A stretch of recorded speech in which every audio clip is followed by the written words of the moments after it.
Welcome to another episode of Persuasion, the Art of Feminine Negotiation. I'm your host, Cindy Watson, and today I am super excited to introduce you to Tej Brahmbhatt. Welcome, Tej. It's great to see you.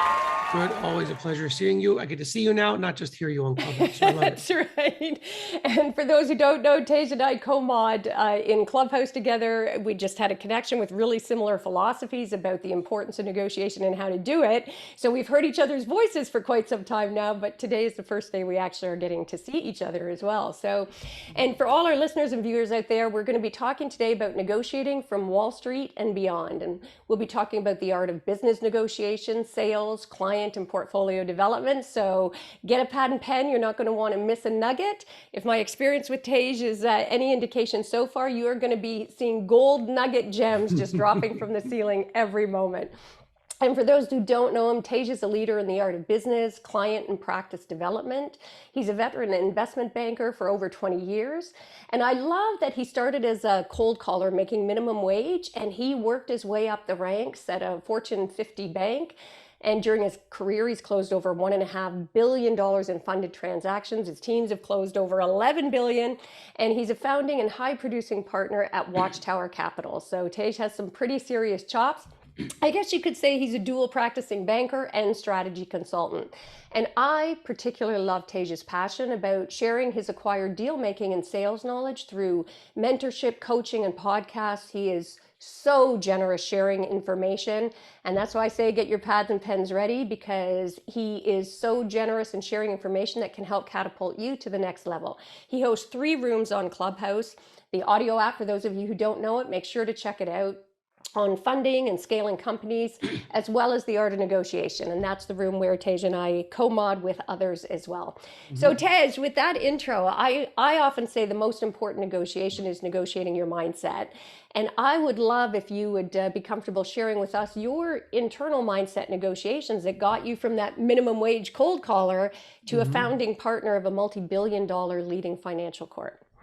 That's a brilliant beginning question. I was hoping to start easier. Okay, so let's see. The best way to put it is, this goes back to childhood. I never had it easy by any means. So as we talked about how to deal with narcissistic people, things like that, I've dealt with that since I was a child. It forced me to develop skills. What happened was, when you start on Wall Street and you're up against highly pedigreed people who are local. I'm not from New York. I'm from suburbs of Pennsylvania. Okay. So I'm already walking up a hill in the rain on a bad day. So for me, I always learned that there's always a solution. There's a difference between great and good, or success and failure. There's always a solution. The separating difference is, do you want to do what it takes to get that solution implemented? That's the only difference. So for me, it was, I wanted to make a lot of money. I used to read the Wall Street Journal and think, oh, I want to be in the papers. I want to do a deal. I want to help all these companies grow. But I was never the most scholarly person from a focus standpoint, I guess, right? So I naturally had a way of speaking and other things, but from a acumen standpoint, I couldn't sit and read for more than 20 minutes. So I thought, let me work on maybe my oratory skills and other skills and, overcompensate for whatever I felt was a weakness. So for me, it was really getting to whatever it takes. If that means I have to be in the office, everyone comes in at 8, I came in at 6 a.m. Most people left at 6 or 7. I stayed till 9 p.m. I recorded myself, make sure I sound good. I sound better than others. And for me, it was, when I heard someone say no, I trained myself that if it's a true no, I'll say, if this is not a fit for you and you feel like there's no value to be had in this relationship in the next year, well, then have a great day. If you're saying no because it's uncomfortable right now to say yes, is there something there that maybe that's deeper, that you don't want to choose our financial firm? I love that. And then they just open up with, well, I have someone I'm using, I'll be honest. And then they talk for 15, 20 minutes and I'm like their best friend now. That's what I learned early on. That is a golden gem right there. Again, for all our listeners, that opening, because most people don't know how to handle that objection. And I love that, Tej. That was super skillful. And one of the things we might want to address right out of the gate as well, because let's face it, Wall Street is a super competitive kind of place to be and to try and survive, let alone thrive. And everything I've heard when you speak about the art of negotiation and about your philosophy about sales, you really encourage an incredibly collaborative approach and a respectful Mhm. approach. So, how have you navigated to be able to incorporate that in a world where I suspect most other people are bringing this really competitive winner loser kind of mindset? That's a really good question as well. So this is the way I look at it is we all have our strengths. We all have our areas of improvement. The smartest people in the world, I think, know what their area of improvement is and consistently build it up or build a fortress Yeah. around it. So you almost don't even see the area of improvement. Not being the smartest kid in the block, I knew what I was up against. So I didn't pretend to be the smartest kid in the block. I surrounded myself with the smartest kids on the block and pick their brain, pick their brain. And I thought, there's a lot of things that I don't know, but the really important stuff I seem to know that they struggle with. How did you get that client? How'd you get a referral from that client? So really it comes down to, I mean, why not leverage those around you for their strengths? So they're doing something that they enjoy. They're happy and satisfied to run with you in that, whatever the mandate is. They feel good. And I feel good because I look better than I am because I have these teammates with me. Yeah. I'm doing something that, like, for example, a couple of people I've worked with, they're astute at underwriting. They're really good at looking at financials. I'm pretty good. Obviously, I'm an investment banker. I've been doing it for years. They're really good. They can just literally thumb through financials and tell you why you wouldn't lend to them or why you would. Whereas for me, I can say, well, I can get us in with the CEO and the board of directors, and they'd say, we've been trying for years Yeah. and we can't. Now, is that not a match made in heaven? But that takes a ton of humility. And I do have a big ego, but my ego is based on I want to win. And Yeah. if you're coming with me to win, why do I care if I'm going to win? Why do I care if all of us win? It doesn't make sense. That's my kind of methodology. I don't know what it was, but I incorporated that really early on. Yeah, I love that. That's a beautiful. And again, for everybody who's listening, Tej is being super humble when he's saying, "Oh, I know I'm not the smartest person in the room." I have no doubt just about any room he ever walked in, he'd be holding his own with the best of them in that room, and there's no question. Having said that, you raise an excellent point, Tej, and that's about being able to ask for help. Look for people who have. I think we're often resistant to that, and we feel like somehow it's a sign that we're not enough if we Mhm. don't pretend to be the master at everything, and that whole fake it until you make it philosophy sometimes, rather than simply get those resources, look for people who are the best in the industry, find those mentors, find those allies, pick their brains, get what you can from it, and have those collaborative relationships. So super, super advice. And I'd love you to talk a little bit more about ego because I mean, at least in my experience, I think ego is one of those sort of seven deadly sins of negotiation when people bring Mhm. that their ego to the table and it becomes about them. What's been your experience about that, and what tips, if any, do you have about that? Yes, everyone, if you're in any sort of revenue generation capacity, ego naturally comes with it. Why? Because there's a component of quote unquote winning. To win, you have to have some sort of undertone of competitiveness. Otherwise, why would you want to go out to the world and meet people you don't know to influence them to buy your product or service? Because that takes a lot of gumption and grit. So to do that, you have to have some sort of undertone of competitive spirit to want to go out like a in the Wild West and in the frontier. People that went out there only did it because they had the gumption to be like, extreme high risk, but extremely high reward. And that's how I look at things. So the ego is a good thing when it comes to dealing with clients, building a company. That's good because the ego is what will wake you up every day and say, I cannot fail at this, right? So that's the good part of the ego that you have to grasp and let that part of your ego lead. Now, the bad part of our egos, why did he or she say that? Why are they talking to me like this? And the human in me goes, when someone's speaking to me and they might be older and they think they're so much better than me, and I almost want to say to them, I'm going to pull out my paycheck and show you you're nothing. The kid, the child in me dies. I'm a 20-something-year-old child. I'm going to pull out my tax returns right now and make you cry. But the polished banker in me says, okay, why is he saying this? Yeah. Okay. So it sounds like, and I'll be honest, let me credit Chris Voss with this. He used the word labeling. It sounds like. What I used to say prior to that was, I feel like, and I've learned no one really cares about your feelings. unless they care about you. Yeah. So when you say, I feel like, that works on one-on-one negotiations, not so much in a corporate setting, because then they think to themselves, why do I care how you feel? Yeah. I want to get the deal done. So now it sounds like I've incorporated this in the past year and it works. It sounds like there's some sort of intrepidation because you feel maybe I'm younger and therefore I won't bring what you bring to the table. Is there something in the metrics that I haven't answered? And now those questions, being a interviewer is really what allows you to use the ego to both your advantage versus I use the ego and all of a sudden it gets the best of me. It's like anything else. You don't control your business, it'll control you. You don't control your ego, it'll control you. So that's kind of how I think of that. And it's an ongoing number one challenge for me outside of saying no, checking my ego at the door, daily work of art. Yeah, I love that. And is it all of your answers, everything's always layered? Because I mean, one of the things that I caught from what you were just saying is that idea. I mean, I call it empathy, whatever, but that trying to understand, truly putting yourself in the shoes of the other person, trying to understand, like that when somebody's biting, rather than get reactive about it, try and truly understand, what is driving that? Where is it coming from? Such powerful advice. I'll give you just one quick tip on Yeah, that. I love that. This is something I learned from reading a lot of psychology. The more you understand psychology, human nature, by reading articles about why we do things, the less you're ever going to judge someone for why they act up with you. And the same person 20 years ago, in my 20s, I would have been like, are you crazy? No, that's just rude.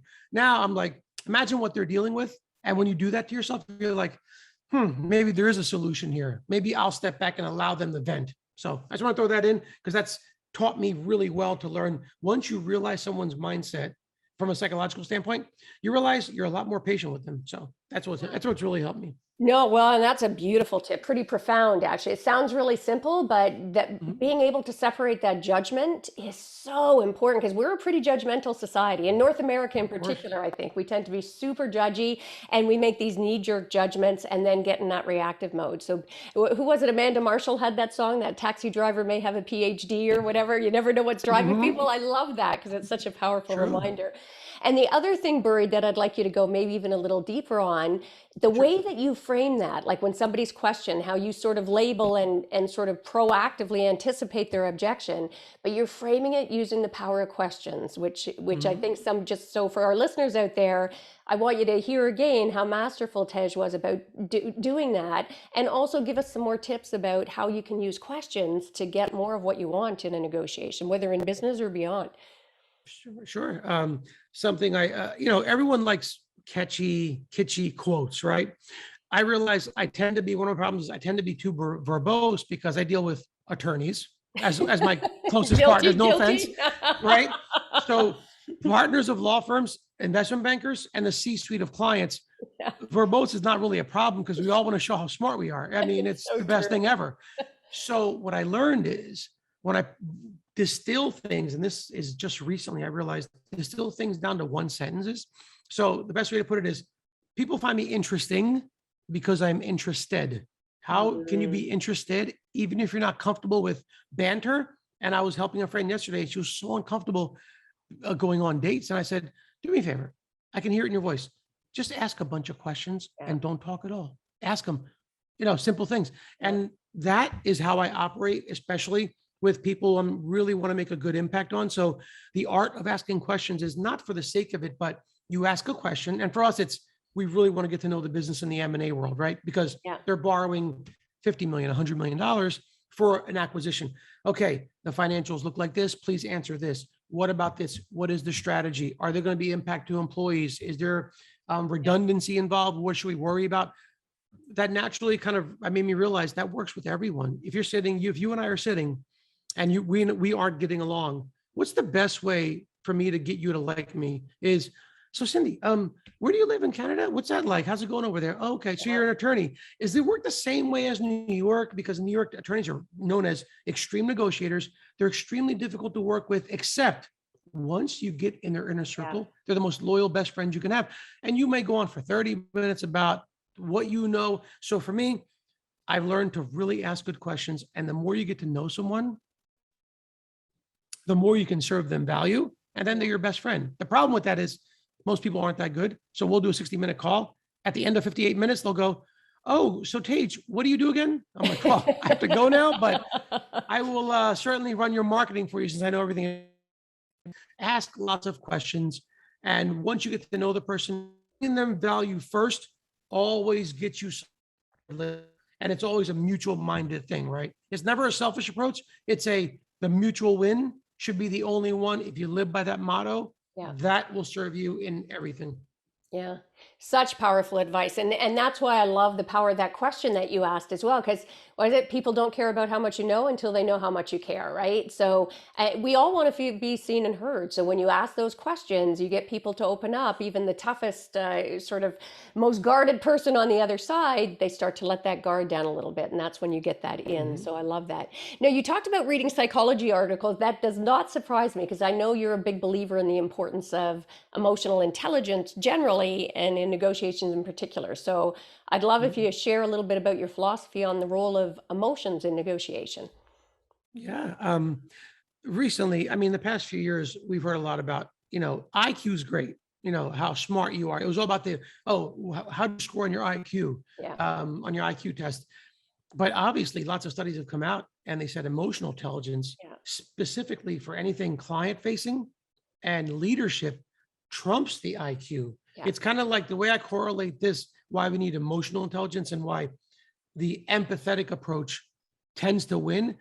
If you're selling a product and that product is basically iPhone and it needs no selling, maybe empathy from your perspective might not be involved unless you have a product that's that cutting edge like an iPhone. Yeah.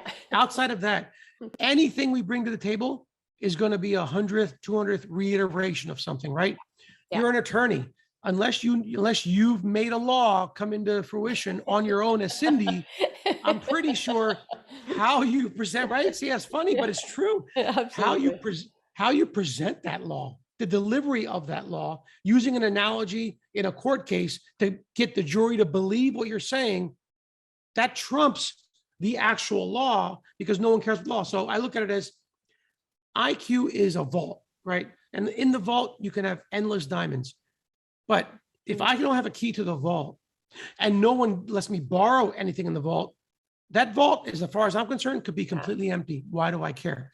Yeah. Now, in my vault, I have maybe a few $1,000s worth of gems, except I leave a bridge. And if you come by, I'm willing to share what I have. I'm your best friend. That drawbridge, the delivery of it, like I deliver this, everything's an audience. I want them to hear me. I want them to learn something. I want to make sure I speak this way so they're really getting what I'm saying and it comes through with a passion. This is real stuff. Same thing. The delivery is what you need the EQ for, with emotional intelligence, to understand it's the audience's perspective, not yours, that counts. It's the audience's takeaways, not yours. It's your story to tell, but they're the ones who are going to make an impact on you, not the other way around. So I think of it as if you think of everything as it's about your audience, whether you're in a negotiation, in an argument with your spouse, a client relationship, whatever it is, if they're your audience and you're the host, treat them that way. And I know it sounds cheesy, but if you ask any one of my friends, anyone, they're like, you should have been in Hollywood because you love entertaining whoever you're in front of. But I chose, unfortunately, Wall Street, but that is what it is. So does that make some sense? Really, it's the emotional part is the EQ. Yeah, and I love the metaphor about the vault with the diamonds in it, because even as you were saying it, Tej, I thought of any number of lawyers I've dealt with over my career, people who are really bright, but they're so focused on their IQ and proving how smart they are that they have zero ability to connect with their own clients, let alone with the adjudicator or, jury.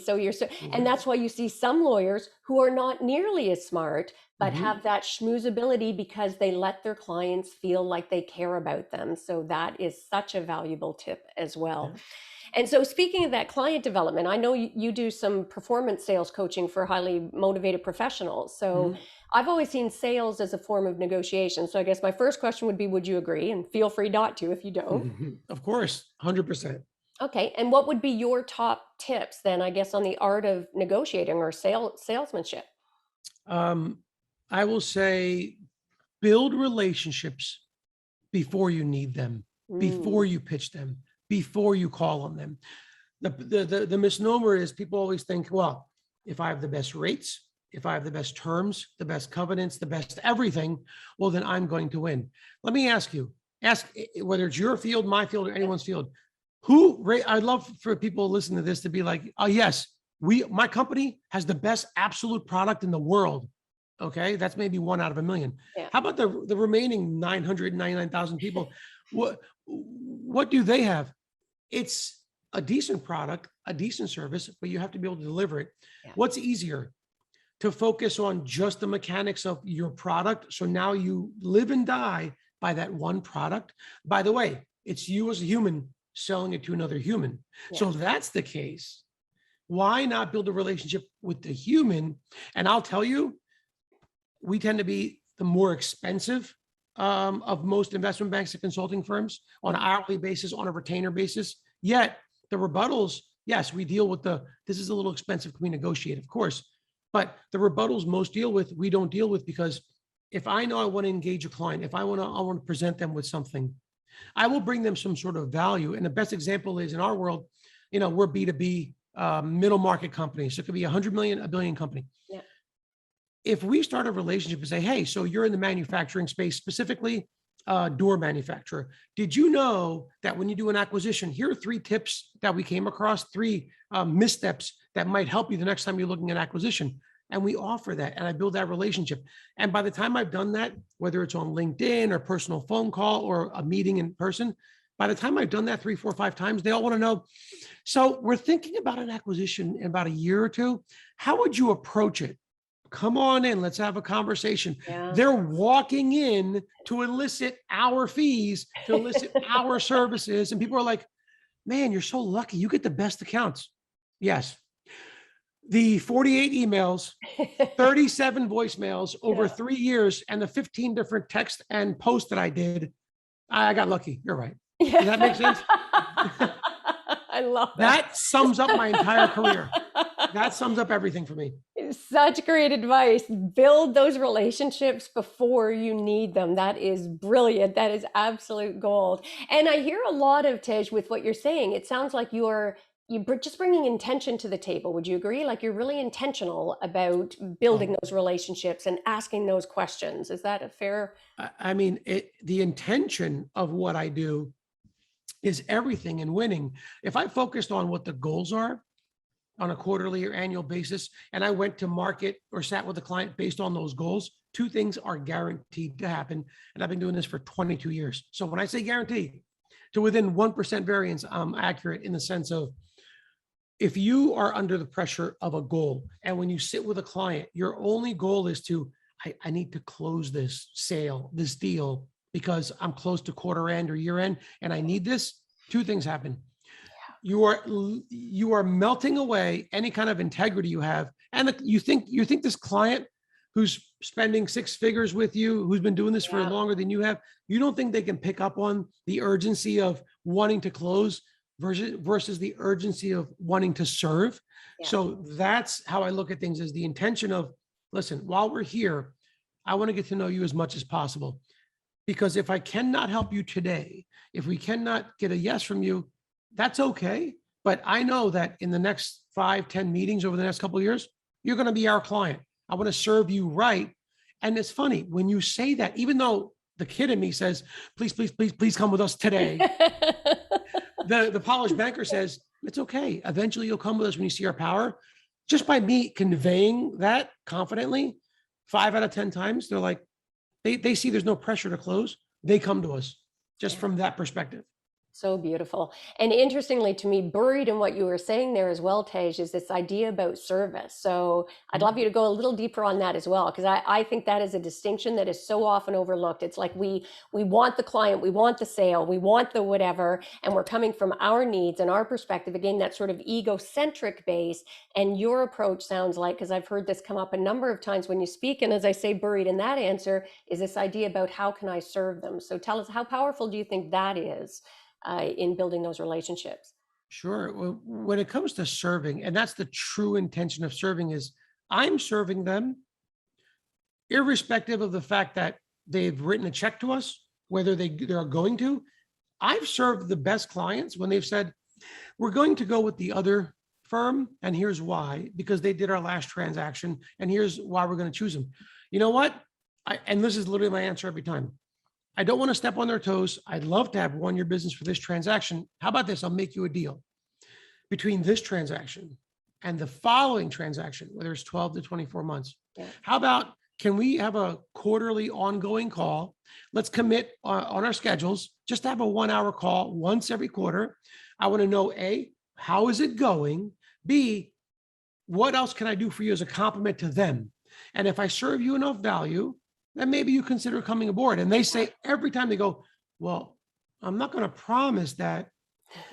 Fine, you don't have to promise me that, but let's just commit to 4 meetings in the next year. Yeah. And now the client goes, oh, sure. And all we're doing, we're extracting all the intel of what's happening. I'm going back and going, guys, this is what's happening with their firm. This is what's happening with the client. Yeah. And then we just start constructing a better product, better service, everything Yeah. without doing any of the work. Yes, it's time consuming on our end, but the win would have otherwise never come. So serving, everyone should serve value, regardless of whether you're selling something, whether you've already sold something, whether you closed your biggest deal. Serving is kind of like learning. You're riding a bike up a hill. If you're not pedaling, you better get off. Otherwise, you're going to reverse your gains. That's how you want to think about it in a competitive world. Serving, learning, you constantly, constantly have to be pedaling. And the second you don't do that, someone else is knocking on the back door to your client. Yeah. That's why I say serve is a big word. Yeah, I love that. And not only are you getting that intel, but through that whole thing with those 4 meetings, you're building that relationship, you're building that trust, you're laying that foundation for that. It's so gorgeous, beautiful, beautiful advice. And so all of that, it sounds like you're really intentional about your preparation. So I'd love your thoughts on, what role does preparation play in negotiation, and what do you think are the most important elements of prepping? Good question. I'm going to try to keep this short because this is one of my favorite things to talk about. Preparing for the mutual win, right? Everything is preparation. Yeah. Look at the best athletes in the world. And I use the athletes because everyone can relate. They always say, Kobe Bryant, rest in peace, one of the best athletes ever.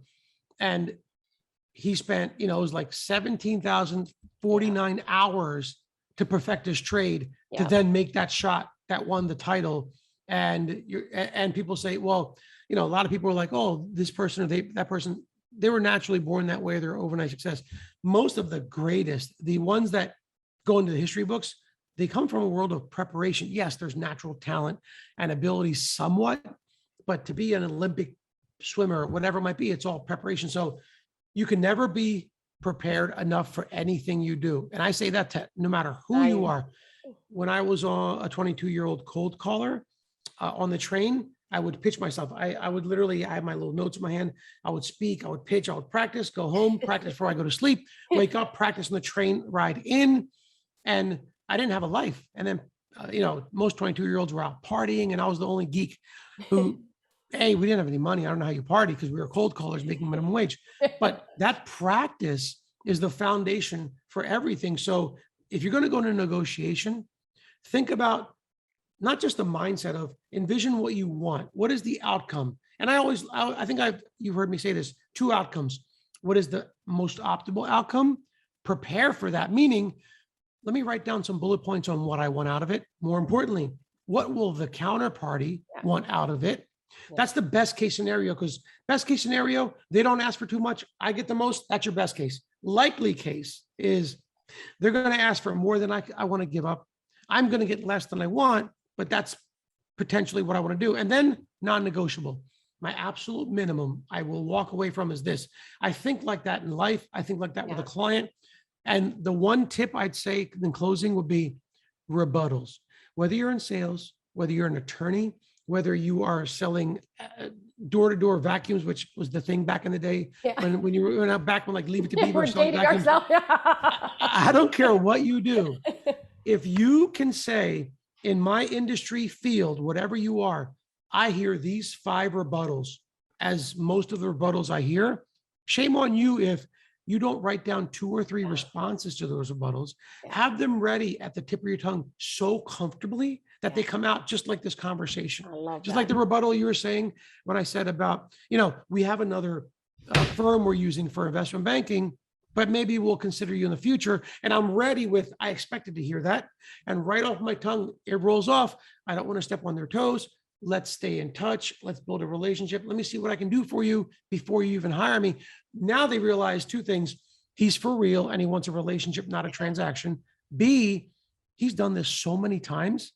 That's where I understand where his experience comes from. So for you new negotiators who are uncomfortable, if you write those rebuttals and practice them, when you sit down and they roll off your tongue, you could be a first-time negotiator. They'll think, wow, this person's done this before. That's the trick. That is such powerful advice, my gosh, because I can't tell you how many times you see people and their questions, objections that they should have anticipated, that they probably have thought of, but don't bother, as you say, taking the time to get the answer. And they look like deer in the headlights every time. Exactly. And that does not inspire trust or confidence in somebody. I love that. And I really just want to emphasize as well for our listeners, because you touched on something there, Tej, that I think is so powerful as well. So many people suffer from the myth that negotiation, like athletes, like Kobe Bryant, oh, people either are born with it or they're not. You know, you've either got the skill or you don't. And that's simply not the case. Negotiation is a learned skill like anything else. And you can practice, you can elevate your skill set, get intentional about watching masters, take advice from masters, and practice, practice, practice. So I love your sports analogy, and I love that you talked about this ability that, you know, you practiced all the way in on the train, all the way back, because that can be a game changer. So I'd love you to talk to us about, sort of switching gears, about bullies, or I guess also on Wall Street, there's often a power imbalance as well. So what advice or ideas do you have for negotiating either with bullies or with people who have a lot more power than you might be able to bring to the table? Yeah, that's an acquired skill, and it's really tough to do that. So if you do have to negotiate with someone or people, the counterparties that are aggressive, alpha males in my world. I mean, even some alpha females, if that's a term, but just aggressive, bullies, narcissists. Know one thing, that when someone is aggressive or an alpha or a narcissist or a bully, whatever you want to call them, a position of power, you want to think about they are in it for themselves. If you already know a given, the given is they are in it to win. They are in it, unlike you and I, to win at all costs. I want to win, so I influence you in a positive way to come back to the table. They win as if they're never going to need you ever again. They don't care if they need you ever again. They may never see you again. And in all our worlds, whatever industry you're in, our worlds are very small. And the higher up the food chain you get, it gets really small and everyone talks. So if you know that the more powerful person up against you wants to win at all costs, you want to do two things. You want to elicit what they want, which is a win for themselves. And B, if you can almost collaborate with them, which I know that takes a ton of patience, but the way I look at it is, okay, this person, maybe sometimes rightfully so, they're so, whether it's wealthy, experienced, connected, I understand somewhat why they have such an ego to come up against me. So let me tap into that. And I'll say, you know, we know what we bring to the table. You obviously, the most aggressive personalities want to be told how great they are, right? You obviously bring so much to the table, and this negotiation will go best if you lead it. If it's their idea, remember this, whoever listens to this, if it's their idea, and when I say their idea, meaning it might be 100% yours. If you present it as, here's an idea that I just came to me as you said this, so thanks for that. Here's what I was thinking. How about if the fees are an issue, perhaps we do this. Maybe we stretch it out in the sense of, maybe it's not all on a retainer because the monthly retainer is too expensive. Maybe we do it in a tiered approach. How about we do this? For the first 6 months, we'll discount you this. For the following 6 months, we'll ramp it up. And then the following 6 months, so we'll end up doing a longer term for you, but it's less out of pocket right now. And I like the idea because it does two things. It keeps us on our toes. I like how you said you want to keep us on our toes. And then it gives us a chance to really prove ourselves, but you don't have to write as much upfront. But then at the end of the day, if we're serving you value, you won't care about the money because, I mean, we know how wealthy you are. And this gentleman's face lit up like I was, talking about his kids and how brilliant he was. And now if you've been at the gym, I might as well have said, you've been to the gym, you look so good today. And guess what? That person that's beating their chest goes, this guy, I can win and he's making it easy for me. What's the catch? Well, I want to do business with you because you're so successful, but I'm not too shabby myself. You might even learn a thing or two, and I might even connect you to a couple of people. And then they realize this is a complete value add for them, and it's even discounted. That's the approach. That's how you approach, whether it's one-on-one, whether it's in a boardroom. We've had 18 people in a boardroom, whoever the lead moderators or the lead negotiators are. I always say, can we just stop for 1 second? And then with bullies, if you're getting lost, and I want to throw this in because people always say, I do that, and then the bully takes me off course. Always happens. So I'm going to give you two solutions, because everyone I've given the advice to who's good, we're like, oh, this really worked well. For the new negotiators in the room, we're listening. They start that, and then they're like in the middle of a boat in the middle of the ocean going, okay, now what do I do? Now I'm stuck. Can I call my friend Tej? So when that happens, you want to do a reset. You literally, if you feel going off course, you go, hold on a second. And you do it almost like you saw a car accident. Hold on 1 second, and they're going to stop. I just realized, did I do something to disrupt the flow here? Because I can feel that you've gotten a little upset, and that wasn't our intention, because the way it was going up until that point, you liked the idea that I kind of formulated, but really your solution that you presented was perfect. I like your idea better than mine. And let me just reiterate that. And what are you doing? You're on the on-ramp, you're putting them right back into the highway of their own ego, the highway where they created the idea, the highway that serves them the best. And all of a sudden they're like, oh, regarding that, you're right, I did like that idea. So what were we saying about that? Because it's their idea. Yeah. Who doesn't want to talk about their great idea if their ego is just fueled by their idea? Think about that. There's the two things I would do, whether you're new, young, old, experienced or not. Do those two things. So good. So good. And for our listeners and viewers out there, if you haven't yet caught it, this is definitely one of those episodes you're going to want to go back and listen to or watch again and get the layers and layers of advice and be able to get out there and start practicing them. And you raised something at the beginning of that when you talked about, or the alpha female. So let's talk about the elephant that's often in the room, especially in Wall Street, because let's face it, I know it's a dangerous subject, but Wall Street hasn't exactly been friendly to women in the past. And I think that sometimes can cause women to get into what I call overcompensating mode, instead of bringing their natural, authentic sort of skills to the table. So I'd be interested in your experience, if you're comfortable sharing that, Tej, and any advice that you would have or tips for women negotiating in business in that world. 100%. And I do want to make one note in defense of women. As general rule of thumb, we pride ourselves, because we're a minority-owned firm. We pride ourselves on helping not just female owners, entrepreneurs, executives, but also minority-owned. And we do that for those who have less access to capital or tougher access to capital. So whoever that may be is because I was always the underdog in life.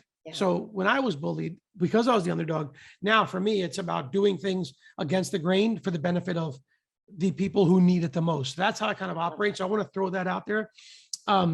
And something that I really struck a chord with me recently in the past couple of years was I read something, and I forget who spoke on this, and it was, and we spoke about this earlier, when someone who's a male says something in a very positive but firm way, almost making a demand, quote unquote, wow, he's very commanding in his presence. I personally gave this advice to a female. She did it, and she won the applause of every female in the room. And some of the males who were, let's just say, a little bit more modern than the other ones. Yeah. The other ones were like, whoa. And I mean, I don't want to say it, but they were like, what is going on with her? Is she having a bad day or something? Oh yeah. That was diplomatic. I know exactly what they were thinking and saying. And after that happened, and she said, this is what happened, Tej. So I love your advice. It did work for the most part, but I need to be cognizant of how you say something in a boardroom does not fly when someone else says something, specifically a female. And I thought, you know what? Now, when I speak to people, I'm aware of things like that. So I took my game to another level in the past couple of years of, physical stature, things like that. So when someone says, "Hey, can you help me with this negotiation?" I'll say, "Okay, just for the sake of preparing you, give me an idea of, do the people you're negotiating with same size, same features, same everything?" Great And not advice. to be discriminatory, it's actually the opposite, to be inclusive, to make sure you don't say things to offend them because maybe they're different. Or if they're very similar, you don't have to worry about it. So for females, I will tell you out there, the best way to put it is, think about almost any negotiation, specifically with males. Think of them as, if they are, I'm going to say, outdated or archaic, because if they're not respecting your space Yeah. simply because you're a female, you have to assume that they're probably outdated or archaic. Treat them like you would a narcissist, a bully, or someone with power and in charge who is not in your best interest. You want to somewhat acquiesce to their ego. And again, if it's your idea and this is, and I hear this all the time, we really need this capital Tage, but this firm is male dominated. And I'll say, think about this though. They love your idea.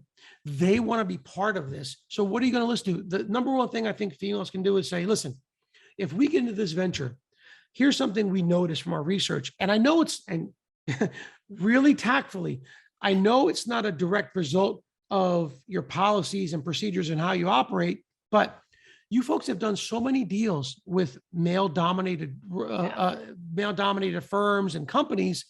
We wanted to work with you because we have so many ideas that I think would fit your ethos for the next generation. And you folks talk about sustainability. What better sustainable approach than to get involved with our firm, 100% female owned and operated, does two things. Think about the marketing you get from our entire following of empowered women all over the globe. Two, you folks can bring so much to the table because you've been around longer than us. I think that'll be a powerful JV. I mean, I know that sounds a little easy, but from No, that I love perspective, that approach. right? If you're a woman, come from that approach, same way as I do a bully. I want them to win. Understand, I don't want to take away from what Harvard Business School says. Negotiating is never a fixed pie. It is a give or take in multiple levels and layers. So if they can win, if they get free marketing from you, if they can benefit by riding your coattails, let them lead the charge. If that's how you start, and then they see your value, the more value they see with you, the more you can be yourself and not worry about looking a certain way. Then you're commanding the presence with the value that they see. You're not having a bad day. It's the same difference is now you command your presence because you brought them value and you brought them an idea, which they'll never tell anyone, is we came up with this brilliant idea. We wanted to do this JV with this female owned firm because we thought, great, however you want the press release to read, we're both going to eat off of that kill, right? Such a masterful approach. And again, I just want to highlight for our listeners and viewers out there as well, if you saw the way that Tej did that so masterfully, because you're calling out the behavior, but not in a way that often comes from that reactive place where you guys never do business with women and are you a patriarchal firm? You're calling out the behavior, but in a way that is geared to specifically acting as if you're coming from a place of service for them. Think of what a benefit this is for you, because that's going to be the selling point. You're not putting them on the defensive, quite the opposite. You're sort of co-opting them as an equal partner who's going to be seeing this progressive opportunity for themselves. Super masterful. Just wanted to highlight that distinction for people, how that calling out was in there, but in a way that nobody would ever feel that they've been called out. I think so powerful on that. And you're so right, Tej, about the differential treatment or reactions, I would say, that women get as compared to men. And I don't know if you've seen this, the boardroom table study where they show groups pictures of a boardroom table. One's got a male at the head of the table, one a female, and that's all the participants are given to look at. And they're asked to describe the person at the head of the table. And invariably, the man, as you say, is described as strong, leader, charismatic, and the woman as, dominating, controlling, bitch is the word that comes up often. And so beautiful. That was awesome advice. I love that. And I love kudos on your firm as well. And this idea about the underdog. I know I grew up in a low rental apartment in a tough neighborhood in Scarborough. And it was surprising to me. I wasn't really aware of that. So, because, I grew up with everybody who's in the same boat as me. And suddenly, when I switched to middle school in grade 7 and 8, we were with kids on the other side of the creek Mhm. and they weren't allowed to come back to my place. And I didn't even catch that at first until I saw the look on my dad's face. So for me, I was very driven as well to serve the underdog, to Mhm. try and hence social justice law, no surprise. But I think that comes based on race, on religion, on class, on gender, on sexual orientation. So again, being cognizant of those in your negotiations is, I think, so important. And kudos to you guys for being so proactive on that. And I can't Absolutely. believe how fast time is going here. So I want to get some more, and you've been fantastic. What would you say are the biggest mistakes, just as we're winding up here? What are the biggest mistakes that people make in negotiating, or the key reasons that you think negotiations fail, Tej? I would say from a macro level, start with these two things. First, not just check your ego, but I want to make it easier because checking your ego is, I want to be patient. That's checking your ego.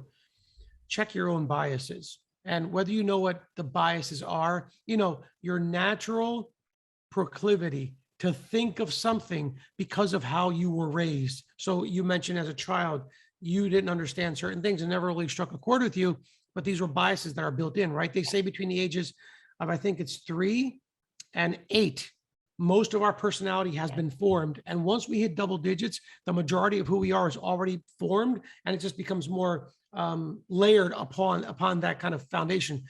So negotiate with yourself, the hardest thing you can do. We always say this in our room, Cindy. So Yeah. when you practice, I'm going to close with, but when you're doing that practice, negotiate with yourself, meaning, are you seeing what they're seeing? So we can throw the word back and forth, empathy, but unless you're a master negotiator, people are like, yeah, but I can't do anything with empathy. If it's your first negotiation, sit in their seat, like figuratively, literally sit in their seat and see if this person's coming to me, what am I going to want? Yeah. And now, if that's your audience, what does your audience want? When you watch a commercial, does that commercial strike a chord with you? There's some commercials that blow by, you never know what they are. Some of them, like the Geico commercials or the caveman commercials, these insurance commercials are brilliant. I Yeah. will stop what I'm doing to listen to it because they're hilarious. They speak to me and my sense of humor, and I'm not buying any of their other products, but I want to listen to them. Yeah. Same premise is, what are your preconceived notions? What does your audience want from you? And think about what they want, truly what they want, not just from, well, here's what I have to offer, so I'm only going to play in the sandbox. No, what do they want? Whether you can offer it or not, understand what they want. You might only be able to fulfill a piece of what they want. And that's okay, because we all know you'd rather have 20% of something real than 100% of nothing. Yeah. Keep that focus in mind. That's number one. Once you get past that, then it's the practice. Then it sounds so silly. People are like, well, I was just going to negotiate for this little thing. I feel like practicing sounds so silly. But then, did you achieve what you wanted to achieve? No. Are you upset? Yeah, I'm really upset. If you could press a button, go back 30 minutes before, would you pay $100 for this button? Oh, definitely. Yeah. Okay. So you pay $100 to prepare now, but to spend 20 minutes of your free time for free, you wouldn't want to do it going forward. And then people are like, yeah, that's a good point. If you think about everything that way, it's not that you need to do that every time. I'll be honest, I don't do that every time, Yeah.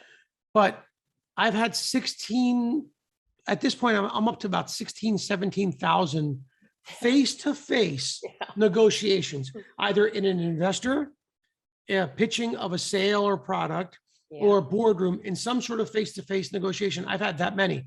At this point, I can statistically roll the dice and tell you 9 out of 10 times, this is what's going to happen. And yes, I get caught off guard. So I'll close with that one, which is prepare as much as you can. Preparation does not equal perfection. Preparation equals progress, because I tell everyone, I want you to bring me a perfect anyone in their industry. Name someone who's perfect, and then I will reverse engineer the model for what he did, and then everyone will make $1 billion. Until that point, progress is the key thing you want to go for. So it's not about being perfect, it's about progress. And the last thing is, it's okay to get caught off guard. I get caught off guard. It's okay to not win. It's okay to walk away. That's in the way back recess of your mind. No matter how much we prep, no matter how much we do, I check my ego, I check my preconceived notions, and I'm practiced. I walk into a room and I think, I have no idea what just happened. I did not see that coming. That happens to all of us. Yeah. What is my choice? Yeah. Call out the elephant in the room and I'll say, can I just interrupt for 1 second? And I literally have said this, and I'm going to be really humble here, and please don't chastise me for saying this because I'm a little embarrassed. I've been doing this for 20 years. I've come across every single thing that I can think of. I have no clue this dilemma that we're in with what you're saying. To make sure it's not me, it sounds like, I used to say, I feel like, now it sounds like, did something happen between our last conversation 3 weeks ago and this meeting, whether it has to do with me or I'm going to guess someone not related to me? And they're like, oh, you can tell? Oh, well, that's okay. Please. How about this? Let me take off the banker hat. You take off the client hat. What happened? And it was a contractor that completely set off their entire week and blah, blah, blah. And guess what? I said, how about this? Let's stop the negotiation right now. Let's stop this. Come back when you're done in a month. Yeah. Oh my God, that would be amazing. And guess what? Inside, I was like, oh, why would you bring me to this meeting? I want to close this deal. That's inside. Yeah. Outside, what they see is, that's okay. Shit happens to all of us. If shit were happening to me, I'd expect you to help me. Yeah. I'm going to help you. When we came back to the table, he was so appreciative of my empathy.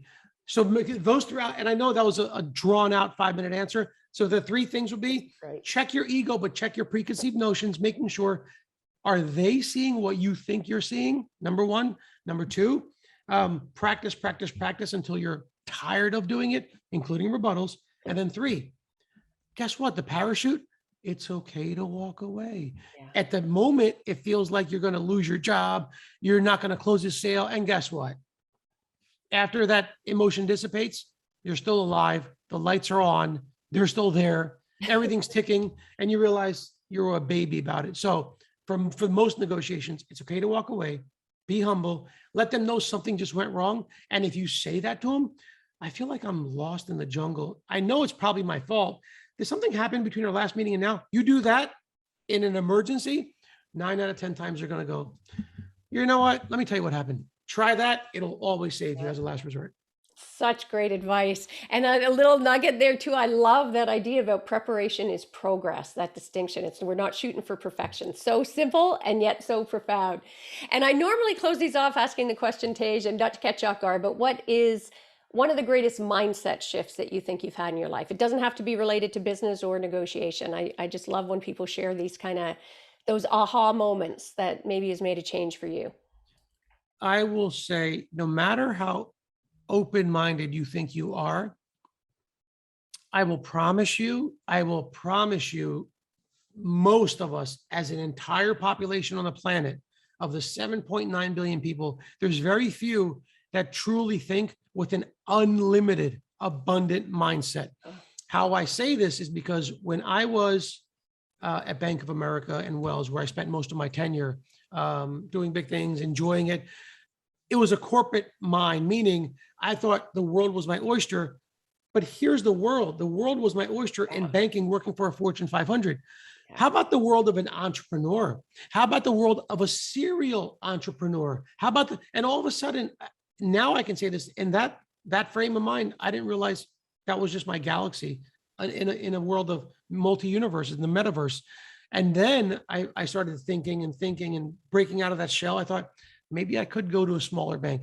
Maybe I can start my own bank. Maybe I can be an entrepreneur. 6 years in the making, here we are 6 years later. Since that, 7 years later, after that point, I'm working on my second company.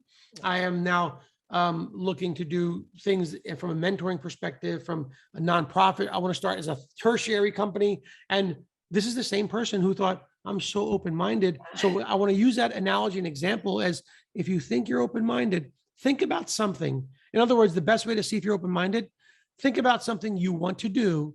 You saw a meme, you saw a product, you saw a service, and say to yourself, how long before I can have that? And if you say, I can never have that, check that, and then you say, no, it's the wrong way. I can't have that this year, but in 10 years, why can't I have that? And reverse engineer that. I will tell you that mind shift is probably one of my biggest mind shifts on the planet. That's how you want to think about everything. That makes you live in the moment. That's when you realize at 40 years old, I left the big banks Yeah. and we became entrepreneurs. And I didn't know what an entrepreneur was literally until like 39 years old. Think about that. Yeah. Yeah, that is a pretty profound mindset shift. That going away from that fixed or sort of fixed pie or Mhm. scarcity mindset to an abundance mindset, and we don't recognize how conditioned we are to that sort of fixed pie outlook on Mhm. life. So such a powerful shift, Tej. What a great note to end on. I just want to thank you so much. So glad you were able to join us here. We're definitely going to have to get you back for a follow up at some Sure. point. So Tej, thank you for everything you brought to the table today. No, thank you. I love the questions. I love kind of reiterating what I love and what I like to teach and show. So I appreciate it. This is a really fun interview. And I love the passion that you bring as always and generosity, as I said at the beginning. And for those of you who are listening or watching, if you want to learn more about Tej, and I strongly suggest that you do, just review his namesake website at tejbrahmbhatt.com. And I'm going to have that in the show notes for you as well. So it's TEJBRAHMBHATT.com. And you can also find all the social media handles as well, just at Tej Takeaways. Nice and easy. Tej Takeaways. You've got a ton of those gem takeaways here today. So remember that. But also, if you want some help or a consultation and you want a financial guru like Tej in your corner, then just feel free to direct message him or text him the word sales or business strategy. And you can do that on Instagram.com at Tej Takeaways. Or he's even given you a number to call here. It's 917-746-0703. And I'll make sure to put all of that in the show notes as well. And I'm sure you've all got just loads of value from this episode. I really do encourage you to rewatch it, share it with people that you know who maybe are starting in. I know Tej is an expert in startups as well. So whether you're a long established sort of corporate interest, or if you're Mhm. looking at a business startup, make sure to reach out and share the word here. And if you haven't subscribed to the Art of Feminine Negotiation podcast yet, please make sure to do that and share the message for that as well. And also make sure to check out our room on Clubhouse. We've got a room where Tej and myself and some other moderators do on Clubhouse. It's called the Negotiation Club. And make sure to check out Tej's profile there as well and the other rooms that he runs. And that is a wrap for this episode. So until next time, go forth and negotiate your best life on your terms so you can stop missing out and start getting more of what you want and deserve in life, from the boardroom to the bedroom. Thank you.